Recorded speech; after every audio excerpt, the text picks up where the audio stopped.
Hello, it's Marceline, and if you've been watching my Silent Hill videos, you would have heard me say, In Water's the cool kid's ending. This is me being a cute prick saying In Water's my canon ending. Of course, there is no canon ending. A matter of fact, a big part of Silent Hill 2 is that there are no real answers. Hell, if you ask a dozen people what exactly is a Silent Hill, you will get different answers. Obviously, some things are made clear, such as Red Pyramid thing belonging to James. But what's underneath his object-shaped thing is up to you to decide. It's why seeing him in anything outside of Silent Hill 2 is so stupid. Anyway, I thought it's about time I explained why In Water is my canon ending. By the way, I ain't gonna explain the endings in full, because I'm making the video under the impression you know the endings of Silent Hill 2. The game came out in 2001. In my opinion, it's a perfect game, so play it if you haven't. Okay? Okay. In my opinion, through James' adventure in the land of Silent Hill, his behaviour tells me he wishes to die and be with his beloved Mary. In the start of the game, he leaves his car door wide open. This tells us he doesn't care about what he owns. Why should he if he's going to end it all? He was warned by Angela about Silent Hill, and witnesses a monster that could kill him. Yet he continues deeper into Silent Hill as if he doesn't care about his well-being. When you believe your life has little value, what can stop you? He puts his hand in a dirty toilet and doesn't wash it afterwards. He doesn't even care about himself. Why would you when you want to die? Throughout the game, he observes corpses that look a lot like him. Maybe he's telling himself he wants to end it all. He provokes Eddie into a fight, as if he's trying to find an easy way out to end it all. He looks away when talking to others, as if he's hiding something, like his real motives. In the ending itself, he confesses why he came to Silent Hill. He wants to end it all to be with Mary. No other ending has this type of confession. People forget he says, now I understand why I came to this town. Without you, Mary, I have nothing. He oppressed his mind, and he finally knows why he came to Silent Hill, and what he wanted to do. Of course, you could rebuttal each point, because it's up to your interpretation.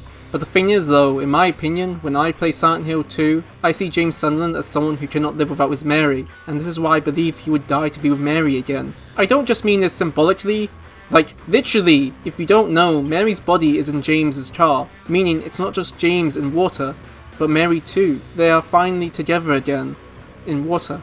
Okay, but what about the other endings? They're great. No, excellent.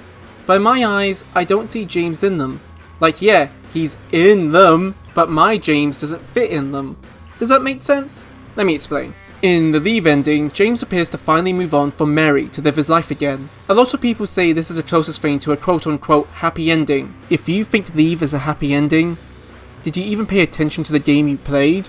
Like, okay, he might get a happy ending, but James's whole adventure was to deal with Mary. Mary loved and hurt James. He had to deal with an enormous guilt for murdering Mary, and now after all he's been through, he just has to now move on. Can he? Can you tell me that James, who thinks Mary is his whole world, can move on? I don't think he can. In Silent Hill 4, his own father mentions that both James and Mary are missing. This means he never left Silent Hill or never returned to his family. The Leave ending is bittersweet. It feels good seeing James moving on, but can he truly though? I personally think he can't. Then we have the Maria ending. I like to call this ending the weak man's road. James falls for Maria, and in a disturbing way, sees her as Mary 2.0. Instead of accepting Mary's death and leaving, or choosing to be with her again in water, he simply replaces her with Maria, and it's hinted that everything he went through with Mary will happen again to Maria. It's an excellent ending.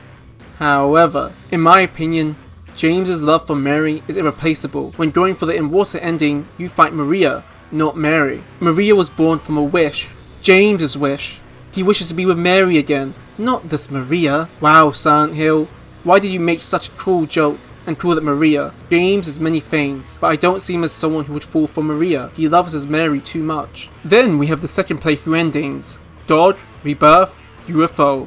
I don't even consider these candidates for a canon ending because Team Silent never allows the player to get these endings on the first playthrough. However, I shall talk about them because I know someone will ask. In the dog ending, the dog was the true mastermind. Mary wasn't real, nothing is real. The dog made everything to make James suffer for her amusement. I already made a video with a serious interpretation of the dog ending. Watch that if you want to know more. But yeah, it's silly. In the UFO ending, no. Just no. No. It's funny as fuck, but no. Just no! Then we have the Rebirth ending, where James wants to bring Mary back from the dead. It kind of feels like a cult. know, as much as this ending is pretty dope with a sick ending credits OST, it feels really out of place for James to do. Like, not once in the main story do we get the impression he wants to resurrect Mary. I think Team Silent wanted to add this ending regardless if it made sense, so they added it to the second playthrough endings. It's a very fun ending, and I really love it a lot, by the way. But nah, James wouldn't do that. He wouldn't.